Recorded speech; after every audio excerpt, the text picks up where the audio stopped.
Hello दोस्तों, मैं Sanjeet once again आपके सामने आया हूं अपने एक नए ब्लॉग के साथ। क्या बीजेपी दिल्ली में 7 का 7 सीट रिपीट कर सकती है? जी हां दोस्तों, आज का मेरा ये ब्लॉग है।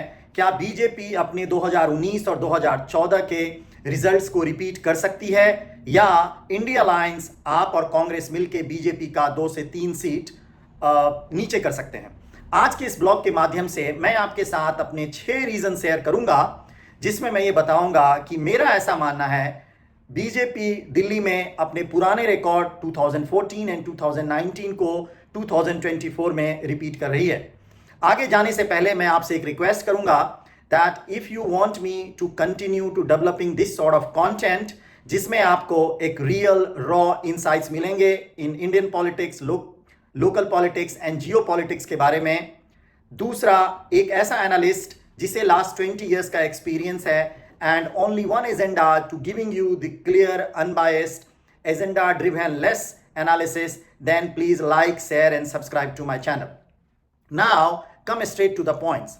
मैं ऐसा क्यों मानता हूं, मैं उसके रीजंस दे रहा हूं। मेरा पहला रीजन है 2019 इलेक्शन में बीजेपी का वोट परसेंटेज था जो उन्होंने पोल्स में लिए थे अराउंड 57%, एंड आप एंड कांग्रेस के वोटिंग को आप यदि कंबाइन करते हो 2019 के इलेक्शन में, दैट वाज अराउंड 40%। इसका मतलब यह हुआ कि सातों कॉन्स्टिट्यूएंसी में एवरेज बीजेपी का जो विनिंग मार्जिन था वो around 2 lakh vote average on each constituency.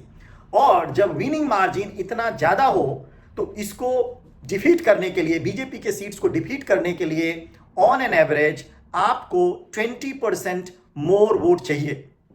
So 40% votes इनके थे और 20% they need to make the photo finish of the election, और to defeat the BJP even they need more than that, which is a very very very difficult task for a 20% vote swing from one side to another side. Now come to the specific. आपको ये normal एक common sense है, जब दो पार्टियां मिलती हैं तो उनके जो वोट परसेंटेज हैं वो डायरेक्ट ऐड नहीं होते हैं exactly. It's in very very rare case. और यहां भी जब कांग्रेस और आप के पार्टी एक साथ मिले हैं तो इनके एग्जैक्ट वोट ट्रांसफर पॉसिबल नहीं है।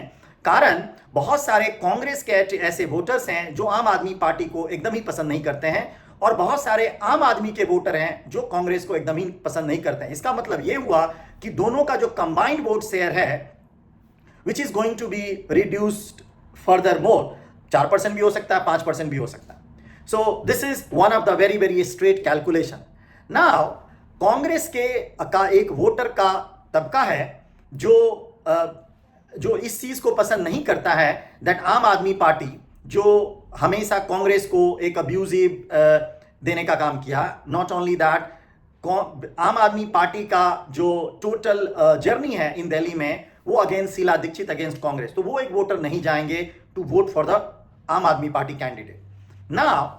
एक आम आदमी पार्टी के जो वोटर हैं, जो दिल्ली के I would say that affluent class और द वर्किंग क्लास, वो कांग्रेस एंड राहुल गांधी के इस नैरेटिव को that the wealth distributions and x-ray of the society, इन चीजों को पसंद नहीं करते हैं। और ये एक बहुत बड़ा रीजन होगा जो आम आदमी पार्टी के खास क्लास के वोटर कांग्रेस के कैंडिडेट को वोट नहीं करेंगे। Now comes to the another twisting point in Delhi, and another reason is that Kanhaiya Kumar के आने से दिल्ली के लोकसभा इलेक्शन में, because Delhi is the city state, और वहां के जो वोटर हैं they are quite aware, they are quite sensible and they know what is right what is wrong. आपने अन्ना हजारे आंदोलन के टाइम में भी देखा होगा। कन्हैया कुमार के आने से एक मार्क्सिस्ट, लेनिनवादी, हार्डकोर लेफ्टिस्ट एक नैरेटिव चल पड़ा है एक खास तरह के वोटर में, और उसका खामियाजा ओवरऑल आम आदमी पार्टी के कैंडिडेट को भी भुगतना पड़ेगा। सो मैंने 3-4 रीजन ऐसे आपको गिनाया है जिससे आपको ये लगेगा दैट जो voter A plus B is not going to add together around 40%। और one most important part I believe that ये जो रिसेंट इतने कंट्रोवर्सीज आम आदमी पार्टी के टॉप लीडरशिप को लेकर के हुआ, यू स्टार्ट फ्रॉम द शराब घोटाला, then Swati Maliwal case, and there are many other top AAP leader are in jail or facing the corruption charges.